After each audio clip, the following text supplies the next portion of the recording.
வழக்கமா பாக்குற அந்த ரோஹித் சர்மா விராட் கோலி இல்ல, அது எல்லாருக்குமே புரியுது தெரியுது. நான் கோலி கிட்டே என்ன எதிர்பார்க்கறேன்னா, உங்களை சுத்தி எல்லாரும் ஆடணும்னா நீங்க ரொம்ப நேரம் ஆடணும். அண்ட் நீங்க கிங் ஆஃப் கிங்ஸ்ல உங்களுக்கு தெரியாத எதுவுமே இல்லை. ஸோ ஒரு மேட்ச் உங்களால நீங்க விட்டு நீங்க ஆடி உங்க பீக்குக்கு திரும்ப வந்துட்டீங்கன்னா இந்த சீரீஸ் ஃபுல்லாவே இந்தியாவுக்கு சூப்பரா இருக்கும். ரோஹித் சர்மாக்கும் ஒரு ஒரு ப்ரெஷர் அவர் மேலே நிறைய போட்டிருக்காங்க. அவருக்கும் இது ரொம்ப இம்பார்ட்டண்ட்டான test match. So time for Rohit Sharma to prove himself as a very good test captain. And அந்த ஃபார்ம் அவருக்கு எடுத்துகிட்டு வரதுக்கு ஒரு கரெக்டான டைம்னு சொல்லலாம். கேஎல் ஆக்சுவலாக பார்த்தீங்கன்னா நியாயமாக பார்த்தீங்கன்னா கேஎல் தான் ஓப்பனிங். பட் ரோஹித் 11ல் ஆடுற சொல்ல ரோஹித் ஓப்பனிங் ஆடுறது தான் அவருக்கு நல்லது. ரோஹித் நல்லா இருக்கிறது தான் டீமுக்கு நல்லது. பும்ராவை தவிர அந்த இடத்துல வேற யாரு கொஞ்சம் பும்ராக்கு ஈக்குவலா இது பண்ற மாதிரி வேற யாரு அடுத்து பெர்ஃபார்ம் பண்ணுவாங்க? வெளியே இன்னும் ஆட்கள் இருக்கிறாங்க, லைன் அப்ல ஸ்குவாட்லயும் இருக்கிறாங்க. ஸோ அப்படின்றப்போ யாராவது வந்தாங்கன்னா நல்லா இருக்கும்னா யாரு நினைப்பீங்க? ஆகாஷ் நல்லாவே பண்ணிட்டு இருந்த ஒருத்தர். எனக்கு தெரிஞ்ச ஹர்ஷித் ராணா கொஞ்சம் ஃபாஸ்ட் ட்ராக் செலக்ஷன் மாதிரி தோணுது. இந்தியன் கண்டிஷன்ஸ்லயே ஆகாஷ் பால் நல்லா மூவ் பண்ண முடியுது. ரெண்டுமே ஓல்ட் பால்லையும் நல்லா பண்றாரு அண்ட் டைட்டாவும் போடுறாருல. ஸோ அவர் ஏன் திடீர்னு நீங்க உட்காந்து வச்சு திடீர்னு ஹர்ஷித் ராணாவையும் ஆடுறீங்க? நேயர்கள் அனைவருக்கும் மறுபடியும் வணக்கம். ரொம்ப நாள் ஒரு அமைதி கடலா இருந்தது இந்த பிஜிடி டெஸ்ட்ல. நடுவில் வந்து ரொம்ப நாள் ஒரு நல்ல கேப் ஆக்சுவலா ரெண்டு டீமுக்குமே.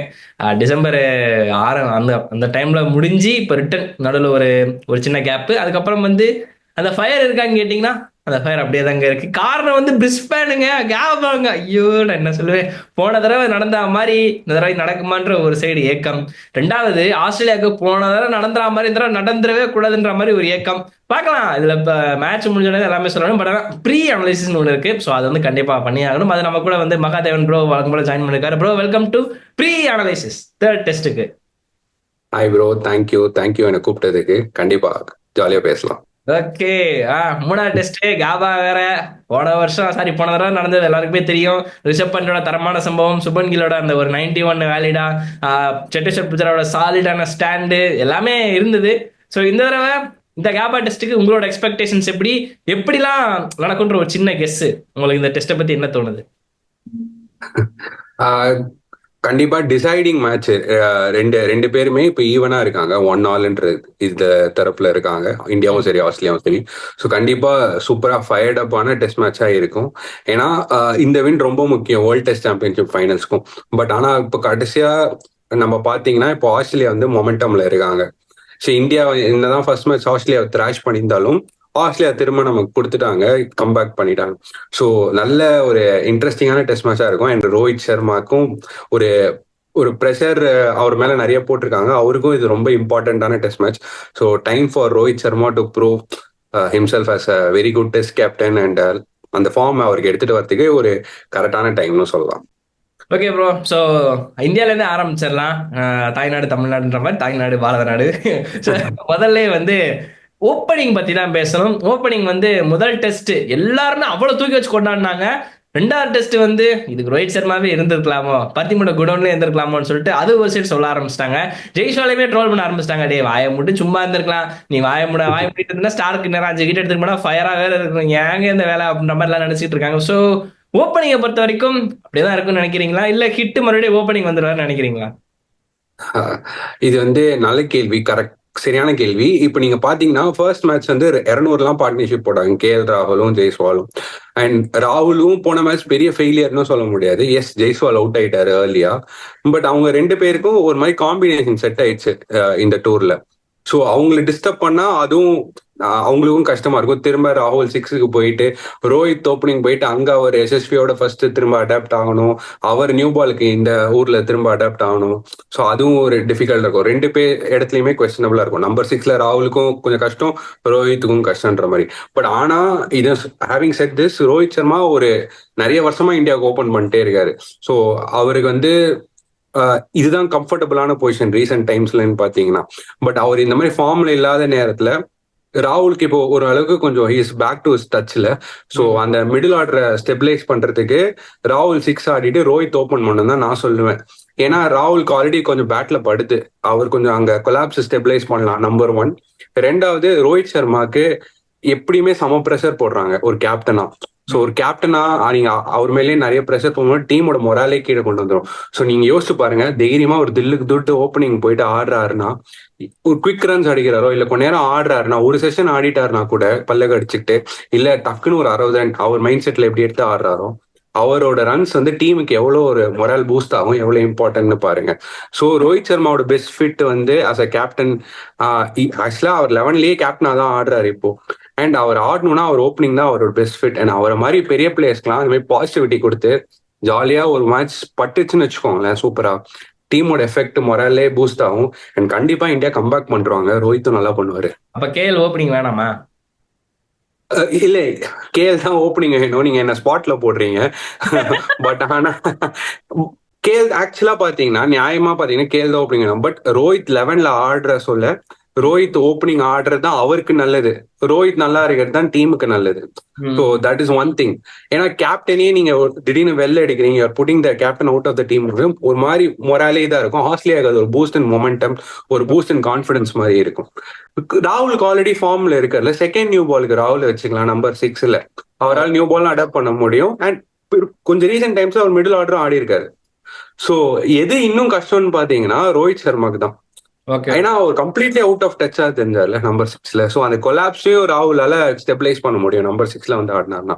ஸோ இதுதான் பெட்டர்னு எனக்கு தோணுது. Okay bro, and coming to same Rohit Sharma and Virat Kohli. ரொம்ப பேசியாச்சு ரோஹித் சர்மா விராட் கோலி ஃபார்ம் பத்தி. அண்ட் அது மட்டும் இல்லாமல் ஃபர்ஸ்ட் டெஸ்ட்ல 100 அடிச்சார், ஓகே ஃபைன். பட் ஆனால் இருந்தாலும் நம்ம வழக்கமா பார்க்குற அந்த ரோஹித் சர்மா விராட் கோலி இல்லை, அது எல்லாருக்குமே புரியுது தெரியுது. ஸோ இந்த டெஸ்ட்ல அதுவும் பிரிஸ்பேன் ஆல்ரெடி விராட் கோலி வந்து நெட் ப்ராக்டிஸ் இல்லாத நேரத்துலையுமே கூட வந்து மனுஷன் போய் ப்ராக்டிஸ் பண்ணியிருக்காரு. ஸோ அவ்வளோ வெறியில இருக்காரு, அவ்வளோ வெறி மாப்பிளைக்கு அப்படின்ற மாதிரி. இந்த தடவை அவங்க கிட்ட இருந்து என்ன எதிர்பார்க்கலாம், என்ன நியாயமா எதிர்பார்க்கணும்? கண்டிப்பா என்ன கேட்டீங்கன்னா சச்சின் ஒரு 241 அடிப்பார்ல, எல்லாருமே இந்த எக்ஸாம்பிள் கொடுத்துருக்காங்க. Without cover. கோலிக்கு அந்த 4th stump just outside off stump nick ஆயிட்டே இருக்கு வெளில. ஸோ அவர் வந்து அந்த ஜோன்ல வர பால்லாம் விட்டு விட்டு ஆடிட்டு கண்ட்ரோல் பண்ணிட்டு பல்ல கடிச்சிட்டு சூப்பரா ஆடிட்டாருன்னா அவரை சுத்தி எல்லாருமே ஆடுறாங்க.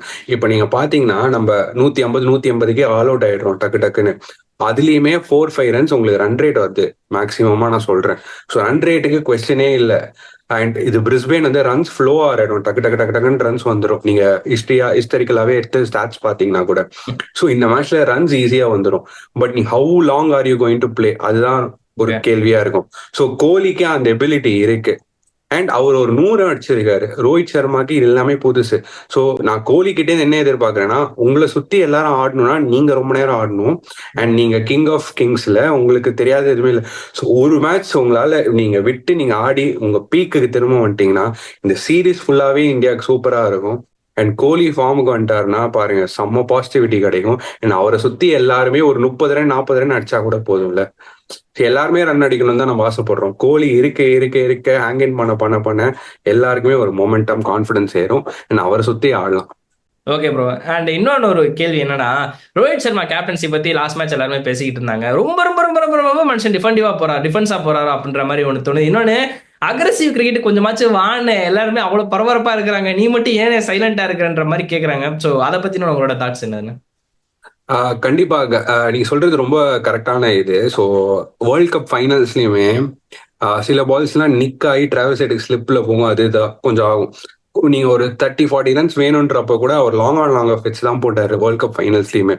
அண்ட் அவரு ஒரு நிறைய விதமான கேப்டன்ஸ், ஒருத்தர் வந்து அக்ரெசிவ் மெத்தட் எடுப்பாங்க, இன்னொருத்தர் வந்து டிஃபென்சிவ் அப்ரோச் எடுப்பாங்க. Rohit Sharma relatively new to test captaincy, ரொம்ப புதுசுன்னு சொல்ல மாட்டேன், ரொம்ப எக்ஸ்பீரியன்ஸ்னு சொல்ல மாட்டேன். ஆஸ்திரேலியாவுக்கு ஃபர்ஸ்ட் டூர், அவருக்கும் கொஞ்சம் டைம் தேவை. எல்லா மனுஷனையும் மிஸ்டேக் பண்ணுவோம், ஸோ அவருக்கும் கொஞ்சம் டைம் கொடுக்கலாம். பட் என்னை பொறுத்த வரைக்கும் கேட்டீங்கன்னா captaincy not up to the mark தான். நம்ம வந்து சொல்லிதான் ஆகணும், இல்லைன்னா இல்லைன்றது. ஸோ அண்ட் அக்ரெசிவ்னஸ் வந்து அவர்கிட்ட உங்களால பெருசா அந்த ஃபேஷியல் எக்ஸ்பிரஷன்ஸ் கெஸ்டர்ஸ்ல நம்மள பார்க்க முடியலனாலும் இந்தியா வந்து கொஞ்சம் அன்வான்ட் அக்ரெசிவ்னஸ் காமிச்சிட்டாங்களோன்றது எனக்கு ஒரு தோணுது கொஞ்சம். எஸ்பெஷலி சிராஜ்லாம் அக்ரெசிவ் இருக்கணும் கண்டிப்பா, எங்க தேவையோ அங்க மட்டும் காமிக்கணும். அதை தவிர கேப்டன்சி ஆர்டினரியா தான் இருந்திருக்கு. கேப்டன்சி கண்டிப்பா இம்ப்ரூவ் பண்ணணுங்க. அண்ட் பவுலிங் சேஞ்சஸும் கரெக்டா பண்ணணும், என்ன கேட்டா இன்னும் பெட்டரா பண்ணிருக்கலாம். அண்ட் அவங்களுக்கு என்னன்னா இந்தியா வந்து ஆல் த மோர் கன்ஃபியூஸ்டா இருக்காங்க, இப்ப யார 11ல ஆடுறதுன்னே அவங்களுக்கு தெரியல. எந்த ஸ்பின்னர் ஆடுறதுன்னு தெரியல. ஏன்னா அஸ்வினியும் நீங்க ஒரே மேட்ச் ஆடிட்டு டிராப் பண்ண முடியாது. வாஷிங்டன் நீங்க ஆல்ரெடி ஒரு மேட்ச் ஆடிட்டீங்க, டீசெண்டா பண்ணியிருக்காரு, வின்னு வேற அந்த மேட்ச் டிராப் பண்ணிட்டீங்க. காபா வேற அவர் 50 அடிச்சு நல்லா பண்ணி ஜெயிச்சிருக்காங்க, ஹிஸ்டாரிக்கல் வின்ல பார்ட் ஆஃப் த டீம் வந்திருக்காரு. ஜடேஜா பெரும்பாலும் இவங்க 3 பேர் காட்டுல பெட்டர் ரெக்கார்ட் வச்சிருக்காரு ஆஸ்திரேலியா. ஸோ அந்த ஒரு கன்ஃபியூஷன், ஆல் மேட்டர் ஆஃப் பிளேயருக்கு கொடுக்குற கான்ஃபிடன்ஸ். அண்ட் ரோஹித் சர்மாக்கு நீங்க ரொம்பலாம் அட்வைஸ் பண்ணாம அவர் போக்குல விட்டுட்டேன்னா, அவரே பெரிய கிரிக்கெட்டருங்க, இந்த நேரம் அவரே யோசிச்சு பெட்டரா பண்ணுவாரு, செல்ஃப் லேர்ன் பண்ணியிருப்பாங்க. ஸோ கேப்டன்சி ஆர்டினரியா இருக்கு, அதை எக்ஸ்ட்ராடினரியா மாத்தணும். அண்ட் இந்தியா கம்பேக் கொடுத்தே ஆகணும். இதை ப்ரெஷரா போடாம ஜஸ்ட் நம்ம அந்த ஹோப் அண்ட் பாசிட்டிவிட்டி வச்சோம்னாலே போதும். Okay bro. அண்ட் அடுத்து நான் அந்த கேள்விக்கே தான் வரேன். பவுலிங் டிபார்ட்மெண்ட்டை பொறுத்த வரைக்கும் எந்த ஸ்பின்னரை வச்சு ஆடணும் அப்படின்றது ஒரு விஷயம் வந்து அவங்க லாஸ்ட் டைம் வந்து பிங்க் பாலு அஸ்வினி கொஞ்சம் எக்ஸ்பீரியன்ஸ் இருக்கு, லெஃப்ட் ஹேண்டர் வேற இருக்கிறாங்க அப்படின்றப்போ எடுத்துட்டு வந்தாங்க. பட் ஆனால் அது வந்து பெருசாக கிளிக் ஆகலை. ஏதோ ஓகே டீசெண்டாக இருந்து அவருக்குமே ஓவர்கள் கம்மியாக தான் கிடைச்சது. பேட்டிங்ல 22 ரன் ரெண்டாவது இன்னிங்ஸ்ல பிடிச்சாரு, அடிச்சாரு, ஓகே ஃபைன். அதுக்கு முன்னாடி வாஷி நல்லா ஒரு டச் இருந்தாப்ல, ஸோ அதை யூஸ் பண்ணிட்டாங்க. இப்போ 3வது டெஸ்ட் சரி ஒரு மேட்சுக்கு ஒரு ஸ்பின்னர் எடுத்து வரும்ன்ற ஒரு கான்செப்ட்ல இருக்காங்களா, இல்லை வந்து இந்த மேட்ச்ல இதுக்கப்புறம் ஃபுல் ஜடேஜாவே கண்டினியூ பண்ணிட்டு அப்படின்ற மாதிரி நினைப்பாங்களா, அது ஒரு கேள்வி. இரண்டாவது, பாஸ் பவுலிங் யூனிட் பும்ராவை தவிர அந்த இடத்துல வேற யாரு கொஞ்சம் பும்ராக்கு ஈக்குவலா இது பண்ற மாதிரி வேற யாரு அடுத்து பெர்ஃபார்ம் பண்ணுவாங்க? வெளியே இன்னும் ஆட்கள் இருக்கிறாங்க, லைன் அப்ல ஸ்குவாட்லயும் இருக்கிறாங்க. ஸோ அப்படின்றப்போ யாராவது வந்தாங்கன்னா நல்லா இருக்கும்னா யாரு நினைப்பீங்க? கண்டிப்பா ஆகாஷ் தீப் ஆடியே ஆகணும்னு நான் சொல்லுவேன். அர்ஷித் ராணா நல்லா பண்றாரு, too early to comment something on him. அவரை டக்குன்னு நீங்க வெளில தூக்கி போடுங்கன்னு நான் சொல்ல. பட் ஆகாஷ் தீப் நல்லாவே பண்ணிட்டு இருந்த ஒருத்தர். எனக்கு தெரிஞ்ச அர்ஷித் ராணா கொஞ்சம் ஃபாஸ்ட் ட்ராக் செலக்ஷன் மாதிரி தோணுது. இந்தியன் கண்டிஷன்ஸ்லயே ஆகாஷ் தீப்பால நல்லா மூவ் பண்ண முடியுது, ரெண்டுமே ஓல்ட் பால்லையும் நல்லா பண்றாரு அண்ட் டைட்டாவும் போடுறாருல. ஸோ அவர் ஏன் திடீர்னு நீங்க உட்காத்தி வச்சு திடீர்னு அர்ஷித் ராணாவையும் ஆடுறீங்க? எனக்கு அக்ரெசிவ்னஸ் புரியுது, பெரிய எக்ஸ் ஃபேக்டர்னு எனக்கு எதுவும் தோணல அர்ஷித் ராணா கிட்ட. அவர் வந்து என்ன if he proves me wrong நல்லா பண்ணி ஜெயிச்சு கொடுத்தாருன்னா நான் செம ஹாப்பி. பட் என்ன கேட்டீங்கன்னா ஆகாஷ் தீப் ஆடணும். அப்படி அதுவும் இல்லை உங்களுக்கு அப்படின்னா பிரசித் கிருஷ்ணா, டால் போலர், அவரு அந்த இந்தியா ஏ மேட்சஸ்லயும் நல்லா பண்ணியிருக்காரு நீங்க பாத்தீங்கன்னா. அண்ட் கொஞ்சம் எக்கானமிக்கலாவும் போட்டிருக்காரு அந்த மேட்சஸ்ல. ஸோ அவரையும் எடுத்துட்டு வரலாம். ஸோ கண்டிப்பா ஒரு எட்ஜ் கிடைக்கும். விக்கெட் நீங்க பாத்தீங்க பச்சை பசேன்னு இருக்கு. ஸோ கண்டிப்பா ஃபாஸ்ட் பவுலர்ஸ் ஹெல்ப் இருக்கும். ஸ்பின்னர்ஸ் பத்தி நீங்க கேட்கறச்சே நான் என்ன சொல்லுவேன் அப்படின்னா, அஸ்வின் நீங்க ஒரு மேட்ச் கொடுத்துட்டீங்க, உட்காத்தி வைக்க முடியாது. பட் 3 பேர்ல யார் பெட்டர் அப்படின்னு கேட்டீங்கன்னா, ஆஸ் அ பேட்ஸ்மேன் பாத்தீங்கன்னா கண்டிப்பா Jadeja has a better batting ability. பிடிச்சி நிறைய நேரம் ஆடிடுவாரு. Technically is better than the other டூன்னு நான் சொல்லுவேன். அதர் டூவும் குட் தான், பட் இவர் பெட்டர்னு சொல்லுவேன். அண்ட் நீங்க லெஃப்ட் ஹேண்டர்ஸ்க்கு அஸ்வின் தேவன்ற மாதிரி சொன்னீங்க. நிறைய ரைட் ஹேண்டர்ஸும் இருக்காங்கல்ல உங்களுக்கு மிடில் ஆர்டர்ல. மிச்சல் மார்ஷ் இருக்காரு, ஸ்மித் இருக்காரு, லபுஷியன் இருக்காரு. பட் அவங்களுக்கு போடுற ஆப்பர்ச்சுனிட்டி இந்த விக்கெட்ல ஸ்பின்னர்ஸ்க்கு நிறைய வருமானா கிடையாது.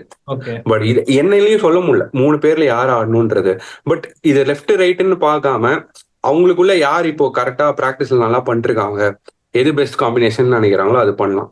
ஸோ பேட்டிங் எபிலிட்டி வச்சு நீங்க அந்த கிரைட்டீரியா வச்சு பாத்தீங்கன்னா இவங்க 3 பேர்ல ஜடேஜா பெட்டர்னு தோணுது. ஜடேஜாக்கு கொடுக்கலாம் ஒரு சான்ஸ், ஒரு நல்ல ஃபீல்டர் உங்களுக்கு கிடைப்பாங்க. Okay bro. அண்ட் இப்போதைக்கு டீம் இந்தியா பத்தி ஃபுல்லா பேசியாச்சு. ஆஸ்திரேலியா பத்தி பேசணும்னு தேவையில்லை. பட் அவங்க ஆல்மோஸ்ட் எல்லாமே இது பண்ணிட்டாங்க. பட் ப்ராப்ளம் ஸ்டீவ் ஸ்மித் கிட்ட இருக்குது. வந்து ஃபார்ம்ல இப்போதைக்கு இல்லை. ஸோ அதனால வந்து அவருமே வந்து கொஞ்சம் தலாடிக்கிட்டு இருக்காருன்னு தான் சொல்லணும். ஸோ அவர் பத்தின 2-3 தாட்ஸ் உங்களோட? கண்டிப்பாக அவருமே வந்து கொஞ்சம் அவுட் ஆஃப் ஃபார்ம்ல இருக்காரு. ஸோ இந்த மாதிரி பெரிய பிளேயர்ஸ்லாம் வந்து கொஞ்சம் டீசெண்டா பண்ணாலே நமக்கு அவுட் ஆஃப் ஃபார்மா தெரியுது. கோலி, ஸ்டீவ் ஸ்மித் அப்படிலாம். பட் அவங்கெல்லாம் வந்து அவங்களுக்கு ஜஸ்ட் கிரிக்கெட்ல எப்பயுமே சொல்லுவாங்க, உங்களுக்கு ஃபார்முக்கு வரதுக்கு தேவை ஒரே ஒரு நல்ல ஷாட் தான். அந்த ஒரு நல்ல ஷாட் ஒரு பால்ல எல்லாமே மாறிடும். ஸோ ஸ்மித்துக்குமே அப்படிதான். என்னதான் அவங்களுக்கு வந்து ஸ்குவாட் அவர் வந்து நிறைய ஷஃபிள் ஆகி இந்த சைட் போயிடுறாரு, எல்பிடபிள்யூ ஆயிடுறாரு, நிறைய லெக் ஸ்டம்ப் எக்ஸ்போஸ் பண்றாரு, அந்த அந்த அந்த பேச்செல்லாம் போயிட்டு இருக்கு. ஸ்கில் வைஸ் கோலிக்கு இதே மாதிரி நிக் ஆகுறாரு ஆஃப் சைட்லன்ற மாதிரி. இந்த மாதிரி பெரிய பிளேயர்ஸ்க்கு இந்த மாதிரி எவ்வளவு ஸ்கில்ஸ்ல பிரச்சனை இருந்தாலுமே இதெல்லாம் தான் உங்களுக்கு ஒரு ஸ்ட்ரென்த். கோலிக்கு ஒரு கவர் டிரைவ் நல்லா பட்டுச்சுன்னா நீங்க அவர் டேன்னு அர்த்தம். ஸ்மித்துக்கு ஒரு ஃபிளிக் நல்லா பட்டுருச்சு, நல்லா ஆடிட்டாரு, ஆன் டிரைவ் பட்டுச்சுன்னா அது அவர் டேன்னு அர்த்தம். அதே தான் உங்களுக்கு ஸ்ட்ரென்த்தும். அந்த ஸ்ட்ரென்த்ல கொஞ்சம் வல்னரபிளா இருக்கிறதுனால அது இப்போ உங்களுக்கு வீக்னஸாகவும் இருக்கு. ஒரே ஒரு ஷாட், ஒரே ஒரு நல்ல இன்னிங்ஸ் போதுங்க, இவங்க எல்லாமே அப்சைட் டவுன் ஆயிடும். நம்ம அப்படியே வேற மாதிரி பேச ஆரம்பிச்சிருவோம். மக்கள் உங்களுக்கே தெரியும்ல, 2 மேட்ச் அடிச்சா வந்து எப்பயுமே அடிச்சிட்டு இருக்கிற பிளேயர் தூக்கி வச்சு கொண்டாடுவாங்க. அவன் வந்து டீசெண்டா பண்ணாலே அவனை போட்டு அடிச்சிடுவாங்க, கேவலமா பேசிடுவோம். நம்மள என்னையும் சேர்த்துதான் நான் சொல்றேன். ஸோ இது எனக்கு பெரிய பிரச்சனையா தெரியல. அவங்களெல்லாம் அவங்க போக்குல விட்டுட்டு ஜஸ்ட் அந்த ஒரு மேட்ச்க்காக நீங்க வெயிட் பண்ணாலே போதும், ஹார்ஷா டிசிஷன் எடுக்காம. ஸோ ஆஸ்திரேலியாவுக்கு பொறுத்த வரைக்கும் செம்ம ஹைல இருப்பாங்க. ஸோ அட்வான்டேஜ் ஆஸ்திரேலியா இந்த டெஸ்ட் மேட்ச். ஆனா இந்தியா கம்பேக் பண்ணிடுவாங்கன்றது தான் என்னோட கருத்து. ஓகே, மேட்ச் ப்ரெடிக்ஷன் 5 எத்தனை நாள் போகும், யார் வின் பண்ணுவாங்க? ஆஹ் இது ரொம்ப கஷ்டமான கேள்வி தல. நீங்க டக்குன்னு கேட்டுட்டீங்க. பட் எனக்கு இந்தியா வின் பண்ணணும்னு ரொம்ப ஆசை. ம். ஆஹ் இந்தியா புடிச்சு ஆடிட்டாங்கன்னா பேட்டிங் இப்படி நான் சொல்றேன். ஓகே. ஃபர்ஸ்ட் இன்னிங்ஸ்ல கொஞ்ச நேரம் ஆடிட்டாங்க. If I mean toss win பண்ணி எப்போ அவங்க அவங்க இந்தியாவோட ஃபர்ஸ்ட் இன்னிங்ஸ்ல கொஞ்ச நேரம் பிடிச்சி நல்லா ஆடிட்டாங்கன்னா ம். கண்டிப்பா இந்த கிரவுண்ட்ல நிறைய ரன் வரும். இந்தியாவுக்கும் நல்ல பேட்டிங் டெப்த் இருக்கு. ஓகே. பேட்டிங் டெப்த் இருக்கு. அதே மாதிரி பேட்டிங் சப்டப்புன்னு கொலாப்ஸும் ஆயிடுது எவ்வளவு டெப்த் இருந்தாலும். அதெல்லாம் இல்லாம அந்த மிஸ்டேக்ஸ் எல்லாம் கரெக்ட் பண்ணிட்டு லாங்கர் ஹவர்ஸ் பேட்டிங் ஆனாலே உங்களுக்கு ரன்ஸ் ஃப்ளோ ஆகிட்டே இருக்கும். நீங்க வந்து பேட்டை விட்டு ரன் ரேட்டுக்கெல்லாம் நீங்க யோசிக்கவே தேவையில்ல. நம்பர் ஆஃப் பால்ஸ் நீங்க ஆடுறத பத்தி யோசிங்க, நம்பர் ஆஃப் செஷன்ஸ் நீங்க ஆடுறத பத்தி யோசிங்க. More number of sessions you play, more you score. So இதுதான் முக்கியம். Whoever scores better then the other team is going to have a massive advantage. First innings lead எடுக்கிறவங்களுக்கு இந்த கிரவுண்ட்ல மேசிவ் அட்வான்டேஜ் இருக்கும். அண்ட் வந்து ரொம்பலாம் வேர் அவுட் ஆகாதுன்னு தான் எனக்கு தோணுது விக்கெட். பட் எப்படி நேச்சரை நம்ம சொல்லவே முடியாது. ஸோ பேட்டிங் டெப்த்தை கரெக்டாக யூஸ் பண்ணி ஆடுங்க. எனக்கு தெரிஞ்சு இந்தியா கம்பேக் கொடுத்துருவாங்க. ரோஹித் சர்மா சூப்பராக பண்ணுவார்னு எனக்கு தோணுது. பண்ணலன்னா என்ன திட்டாதீங்க. பட் எனக்கு பண்ணணும்னு ரொம்ப ஆசை. கண்டிப்பா நல்லா பண்ணுவாரு. Okay bro, okay bro. Okay மக்களே, இந்த இன்டர்வியூ பற்றி எப்படியும் பார்த்துருந்துருப்பீங்க. ஸோ இதோட உங்களோட தாட்ஸ் என்ன அப்படின்னு தாராளமாக கீழே கமெண்ட் பண்ணிட்டு போங்க. அண்ட் வேற ஒரு வீடியோவில் வேற ஒரு ரிவ்யூவில் இருந்தாலும் சந்திக்கிறேன். அண்ட் அது மகாதேவன் ப்ரோ இருப்பார். So thanks bro, thanks for joining us. Until then, thank you so much. Thank you. Yes, bye. Until then, வணக்கம் மக்களே.